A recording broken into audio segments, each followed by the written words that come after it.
In order to find the value of cosine of theta given a different trigonometric function of theta, I'm going to start with drawing a triangle. And what I'm given is I'm given two facts that I'm going to use. The first fact that I'm given is going to be this part right here, which is going to tell me where to draw my triangle, specifically what quadrant to draw that triangle in. So you'll notice that I've already created a graph, and remember we start from 0 on the positive x-axis and we go around counterclockwise. So I've gone and labeled those on there if you don't recall what those are, but I can see that then where I'm asked to draw this triangle is the quadrant that's between 90 and 180, or quadrant 2. So that inequality part with the degrees in it is just simply there to tell you what quadrant to draw your triangle in. So I'm going to draw this right triangle in quadrant 2. So, So let's go ahead and do that. I'm always going to come off the origin and then connect straight to the x-axis. Always the x-axis, never the y-axis. And so there's my right angle. There's my triangle drawn. The second part of this problem then is to label some sides of this triangle. Well, here is where this fact comes in. They tell me that the sine of theta is equal to 1 over 4. Well, recall that sine, if you think back to SOHCAHTOA, is just telling you the opposite side over the hypotenuse. So my sides of this triangle must be, theta's over here, by the way. My opposite side must be 1.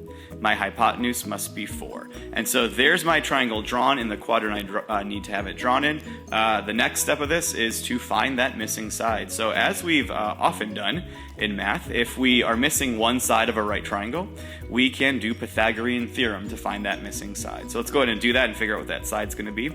And then we should be able to finally answer the question they asked us, which was find the cosine of theta. So I'm going to call that missing side x. So x squared plus 1 squared needs to equal 4 squared. Remember to put those values in parentheses, unlike I just did. If those values are negative, those parentheses are going to be very important. So if I solve this, 1 squared is of course 1, 4 squared is 16. If I finish by subtracting 1, I get x squared is equal to 15.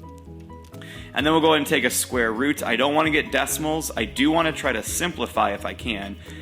15 can't be broken down to get any pairs out of that to simplify that square root. So that missing side is going to be the square root of 15. But not so fast, because as one additional step to these kinds of problems, you're going to have to sometimes manually put on a positive or negative sign. Since we're thinking about graphing, that side is going to the left. Well, if we were graphing that with coordinates, that side would definitely be a negative. So I need to make sure I label that side a negative square root of 15. That's something we have to do manually. It's never going to come up negative, so make sure if you're ever on a side that's going left, or a side that's going down, because that would also be a negative direction, make sure you throw negative signs on those. Okay, to finish the problem then, we have everything we need in place to do this. The question was, find the cosine of theta. Well, now that we have a triangle drawn and all the sides labeled, it's simply a matter of picking out the two sides we want and simplifying if needed. So cosine is the part of SOHCAHTOA, so I'm looking for the adjacent side over the hypotenuse. The adjacent side's the one we just found. The negative, square root of 15, make sure that negative's in there, over the hypotenuse, which was 4. That fraction can't be simplified. There's no square root in the bottom. The square root of 15 can't be broken down. So that is the answer we're looking for.